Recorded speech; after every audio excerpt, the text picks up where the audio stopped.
এবং সেনাবাহিনী খুব গুরুত্বপূর্ণ একটা ইনস্টিটিউশন যে কোনো সরকারের, বাংলাদেশ সরকার as well, specially at a time যে ওই যে আপনি বললেন যে জুলাইয়ের গণ আন্দোলনের পর যেটা হয়েছে যে বড় বড় অনেক ইনস্টিটিউশনের প্রতি আস্থা দেশ বা জনগণ হারিয়েছে বা কমে গেছে। আমরা জুডিশিয়ারির প্রতি আস্থা কিছু দূর কমে গেছে, আস্তে আস্তে সেটা এখন উঠছে আবার, কিন্তু কিছু দূর কমে গেছিল। পুলিশ প্রশাসনের প্রতি আস্থা একদমই শূন্য কোটায় চলে গেছিল এবং এখনও যে সেটা বড়োভাবে উঠে এসেছে তা না, এবং এরকম অনেক বড় বড় ইনস্টিটিউশনের উপর আস্থা চলে গেছিলো। সো সেই জায়গা থেকে একটা ইনস্টিটিউশন যেটা কিছু দূর আস্থা ধরে রাখতে সক্ষম হয়েছিল এবং তাদের আমাদের সহযোগিতা সবচেয়ে বেশি গুরুত্বপূর্ণ ছিল জুলাই আন্দোলনের বাস্তবায়ন, মানে এটা বিজয় লাভ করবার জন্য। বয় আপনাকে দিয়ে শুরু করি। আপনি রাজনীতি করেন, পাশাপাশি শিক্ষকতাও করেন, বহু বছর ধরে দেশের রাজনৈতিক উত্থান পতন পর্যবেক্ষণ করেছেন।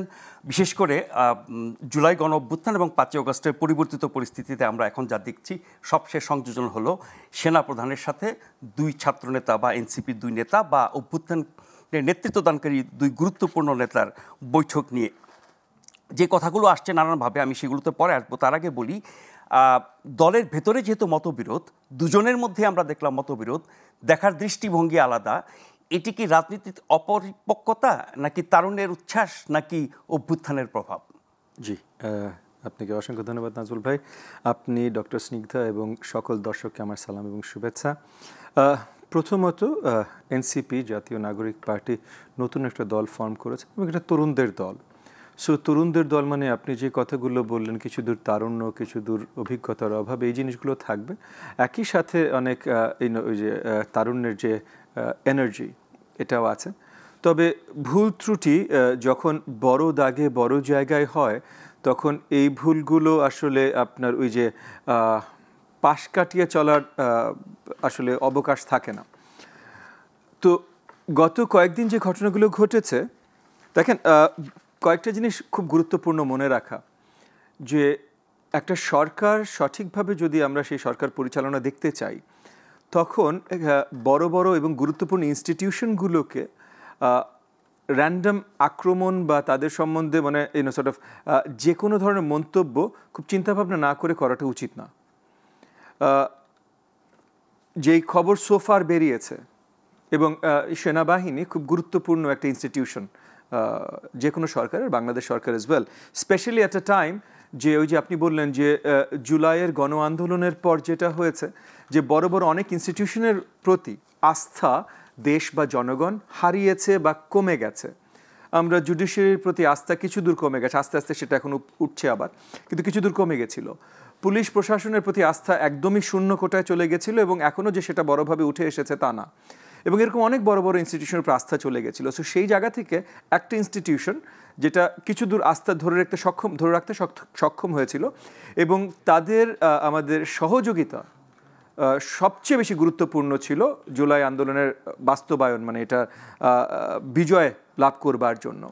সো সেই জায়গা থেকে আমরা যদি তাকাই, তখন ওই ইনস্টিটিউশনটাকে স্পেশাল মর্যাদা দেওয়াটা খুব বেশি গুরুত্বপূর্ণ হয়ে যায়। এখানে সব ইনস্টিটিউশনকেই স্পেশাল মর্যাদা দেওয়া গুরুত্বপূর্ণ, বাট এই মুহূর্তে এই সময় ওই ইনস্টিটিউশনের গুরুত্বটা তাহলে আরেকটু বেশি বেড়ে যায়।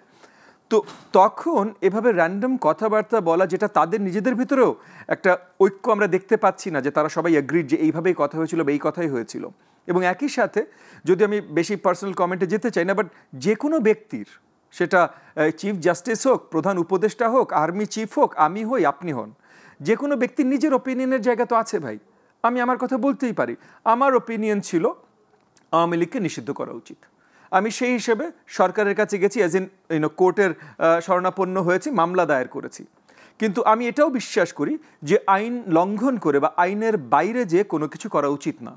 সেহেতু কোর্ট ঘেরাও করার কোনো ধরনের প্রক্রিয়াতে আমার দল বা আমরা যাইনি, এনডিএম যায়নি।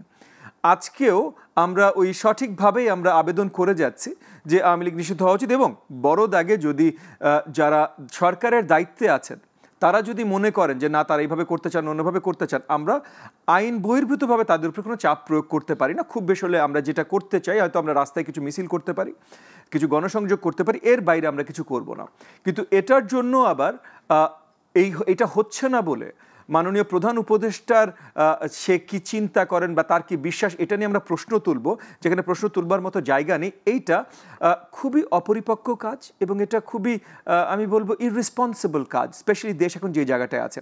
সো ওইভাবে যদি আমি বলি যে তাহলে এই যে যারা এনসিপির দায়িত্বে যারা আছেন, এগেন নতুন একটা দল গঠন হয়েছে কিন্তু, এবং একটা নতুন দল গঠন হয়েছে, তরুণরা গঠন করেছে, তাদের অনেক ভুল ত্রুটি হবে। প্রবলেমটা যেটা হয়েছে যে তাদেরকে এমনভাবে লাইমলাইটে আনা হয়েছে যে তাদের প্রত্যেকটা ভুল ত্রুটির এখন জনগণের উপরে, দেশের উপরে, জাতির উপরে বড় একটা প্রভাব ফেলতে পারে। তাদেরকে এই জায়গাটায় আনবার জন্য এগেন বড় অবদান তারা জুলাইতে রেখেছে। অটোমেটিক তারা এমনিও আসতেন, আপনার গণমাধ্যম বা আমরা সবাই এমনিও তাদের দিকে তাকাতাম। হাসনাতের কথা বলেন, সার্জিসের কথা বলেন, পার্সোনালিও তাদের প্রতি আমার অনেক স্নেহ আছে। আবার তারা যে অবদানগুলো রেখেছেন গত জুলাই অগস্ট মাসে, স্পেশালি গত বছরে, তার জন্য অনেকভাবে বলবো শ্রদ্ধা বা এই জিনিসগুলো তাদের জন্য আছে। বাট হ্যাভিং সেড দ্যাট, তারা এখনও আপনি যদি বলেন যে এক্সপিরিয়েন্সড রাজনীতিবিদ বা ম্যাচিওর্ড সিটিজেন্স, আমি রাজনীতির কথা বাদই দিলাম, ম্যাচিওর্ড সিটিজেন্স, যে কোন জায়গায় কোনটা বলা উচিত, কোনটা চিন্তা করা উচিত এবং কোনটা কোন পরিধিতে আগে বড়ভাবে আলোচনা করা উচিত পাবলিক স্টেটমেন্ট করবার আগে, এই চিন্তাগুলো বা এই ধারণাগুলো এখনও তাদের কাছে স্পষ্ট হয়নি। তাদের অনেকের কাছে হয়তো আমার কাছে মনে হচ্ছে সার্জিস রাধার যে কমেন্টটা করেছে, হয়তো তার দলের ভিতরে এখানে হয়তো কিছু সেটা বিভেদ সৃষ্টি হয়েছে, কারণ দলের একটা স্টেটমেন্ট আসার পর কাউন্টার স্টেটমেন্ট দলের সাথে কথা না বলে। বাট সিটিজেন হিসাবে সার্জিসের স্টেটমেন্ট হয়তো আর একটু ম্যাচিওর হয়েছে, সিটিজেন হিসাবে আমি এটাই বলছি। বাট এই পুরো জিনিসটাই হয়তো এভাবে পাবলিক স্টেটমেন্ট হওয়া উচিত ছিল না। এটাতে দেশ জাতি কারোরই কোনো লাভ হয়নি।